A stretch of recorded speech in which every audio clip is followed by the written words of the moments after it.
अपनी माँ का सर धड़ से अलग कर दो। एक ऋषि ने गुस्से में आकर अपने सभी पुत्रों को यह आदेश दिया। एक एक करके उनके चारों पुत्रों ने यह पाप करने से इनकार कर दिया। लेकिन फिर उनका सबसे छोटा बेटा आगे आया। आगे बढ़ो और निसंकोच होकर अपना कर्तव्य निभाओ। अपने पिता के आदेश पर शस्त्र उठाकर एक ही बार से उसने अपनी माँ का वध कर दिया। ये कहानी है एक ऐसे योद्धा की जिससे सारा संसार डरता था, जिसने 21 बार एक पूरे वंश को दुनिया से लगभग पूरी तरह मिटा दिया था। एक ऐसा भयानक योद्धा जिसने अपने शत्रुओं का इतना खून बहाया कि उससे 5 नदियां भर गई थी। महापराक्रमी योद्धा जिसे दरअसल ब्राह्मणी होना चाहिए था, लेकिन एक गलती के कारण उसका पूरा जीवन बदल गया। भगवान विष्णु के छठे अवतार परशुराम।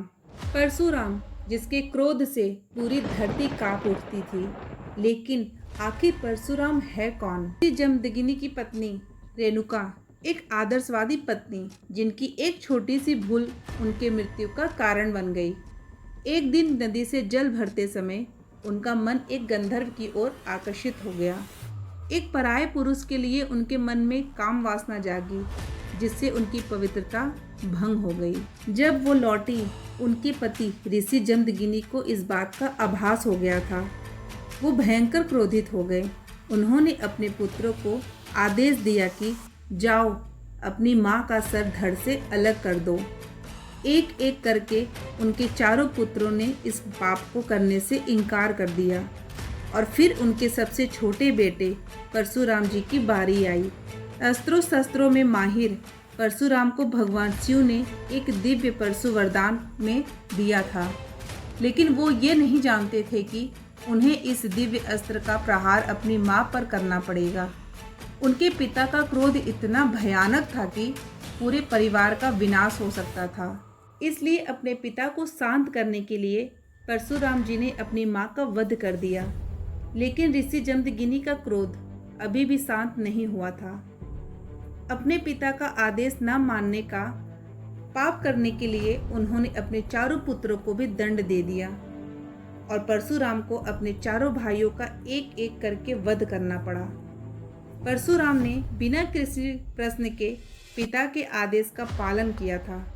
इससे ऋषि जमदग्नि बहुत प्रसन्न हुए और उन्होंने परशुराम को एक वरदान मांगने को कहा। मैं चाहता हूँ मेरी माँ और मेरे भाई पुनः जीवित हो जाएं और उन्हें अपनी मृत्यु याद ना रहे।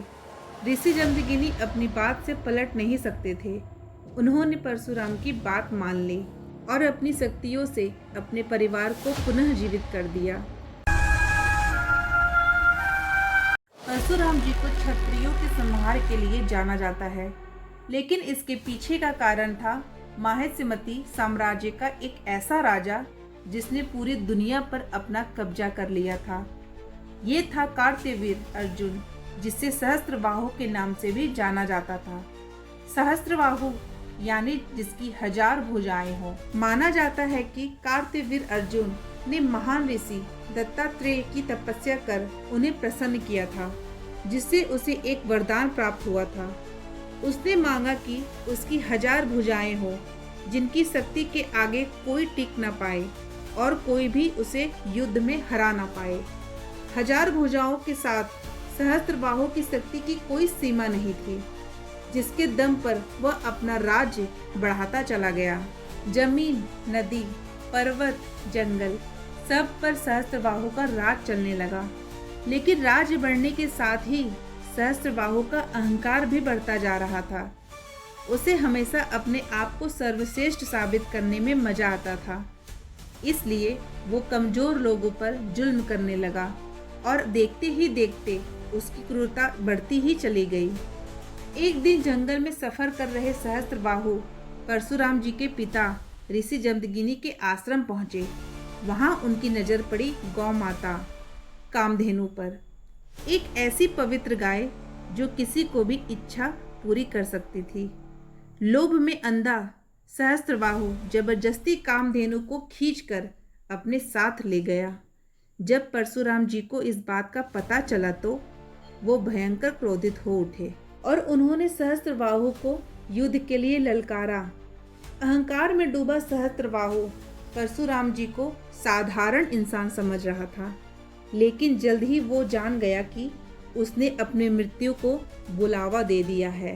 परशुराम ने हवा में एक तीर छोड़ा जो हजारों तीरों में बदल गया और सहस्त्रबाहु की सारी सेना पर तीरों की बरसात हो गई।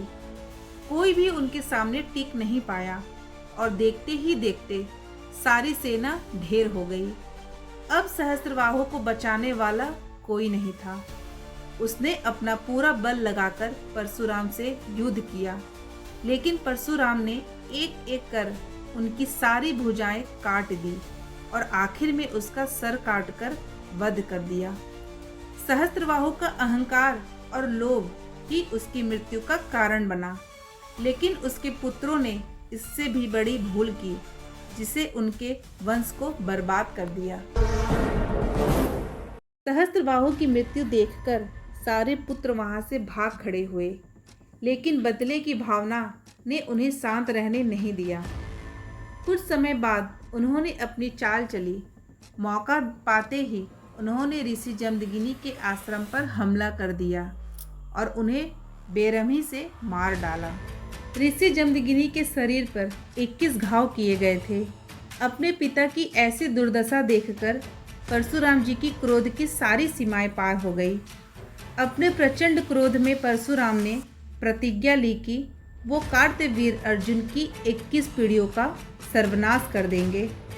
माना जाता है कि परशुराम ने अर्जुन के 100 बेटों को एक एक कर बड़ी बेरहमी से मारा था, सिवाय गर्भवती औरतों के। परशुराम ने सहस्त्रबाहु के सारे वंश को एक एक भयंकर मृत्यु दी। कहा जाता है कि परशुराम ने इतने लोगों को मारा था कि उनके रक्त से 5 नदियां भर गई थी। साल दर साल, पीढ़ी दर पीढ़ी यह सिलसिला चलता रहा। परशुराम सहस्त्रबाहु की 21 पीढ़ियों को लगातार मारते रहे। धीरे धीरे उन्होंने बाकी के क्रूर, अधर्मी और अहंकारी क्षत्रियों को भी मारना शुरू कर दिया। उनका क्रोध इतना प्रचंड था कि माना जाता है कि परशुराम ने धरती से क्षत्रियों को लगभग पूरी तरह खत्म ही कर दिया था। इसके पीछे का असली कारण ये था कि अपने सफर में परशुराम ने देखा था कि कैसे क्षत्रिय अपने ताकत के अहंकार में अंधे हो गए हैं, कैसे उनकी वजह से आम लोग पर जुल्म किए जा रहे हैं। उन्होंने ठान लिया कि किसी भी पापी क्षत्रिय को जिंदा नहीं छोड़ेंगे, और यही था परशुराम के जन्म का असली उद्देश्य। भागवत पुराण के अनुसार पापी और क्रूर क्षत्रियों से परेशान वे सहारा लोगों और ब्राह्मणों ने भगवान श्री विष्णु की आराधना की। तब विष्णु जी ने उनसे कहा, मैं जल्द ही एक योद्धा के रूप में धरती पर आऊंगा और इस पाप का विनाश कर धर्म की स्थापना करूंगा।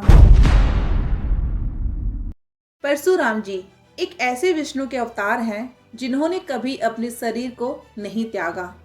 श्री कृष्ण या श्री राम की तरह कभी बैकुंठ धाम नहीं लौटे, ना ही कभी अपने महाविष्णु के रूप में आए। वो हमारी कथाओं का एक ऐसा हिस्सा है जो हर युग में मौजूद रहे। माना जाता है कि क्षत्रियों के संहार के बाद अपने पापों का प्रायश्चित करने के लिए उन्होंने सब कुछ त्याग दिया और पहाड़ों में समाधि लगाने के लिए चले गए। लेकिन कई वर्षों बाद त्रेता युग में उनकी समाधि भंग हुई, जब उनके गुरु भगवान शिव का दिव्य धनुष तोड़ा गया एक क्षत्रिय से। लेकिन ये क्षत्रिय कोई और नहीं बल्कि श्री राम थे। वाल्मीकि रामायण के अनुसार श्री राम जी ने राजा जनक का जब दिव्य धनुष तोड़ दिया, तब परशुराम उनसे मिलने आए। भगवान परशुराम ने श्री राम की दिव्यता और शक्ति को पहचाना और समझ गए कि श्री राम भी विष्णु के अवतार हैं, और क्षत्रिय के रूप में आकर श्री राम ने यह साबित कर दिया था कि अब परशुराम जी को और लड़ने की जरूरत नहीं है। एक अद्भुत दृश्य जहां एक अवतार ने दूसरे अवतार की महिमा को स्वीकार किया। इसके अलावा द्वापर युग में भी परशुराम का प्रभाव दिखा, जब उन्होंने भीष्म, द्रोणाचार्य और कर्ण जैसे महान योद्धाओं को शिक्षा दी। आज कलयुग में भी माना जाता है कि परशुराम जी महेंद्रगिरी पर्वत पर तपस्या में लीन है, जो उड़ीसा के पास है। जो इंतजार कर रहे हैं अपने अगले शिष्य का, श्री विष्णु के आखिरी अवतार कल्कि अवतार का। कल्कि पुराण के अनुसार परशुराम जी कल्कि के गुरु बनेंगे। कली असुर के युद्ध और धर्म की पुनः स्थापना के लिए कल्कि की मदद करेंगे। आपका इसके बारे में क्या थॉट्स है, हमें कमेंट सेक्शन में ज़रूर बताएं। अगर वीडियो पसंद आया हो तो इसे लाइक और शेयर कीजिए और ऐसे ही वीडियोस के लिए प्रिया वाणी के साथ बने रहिए।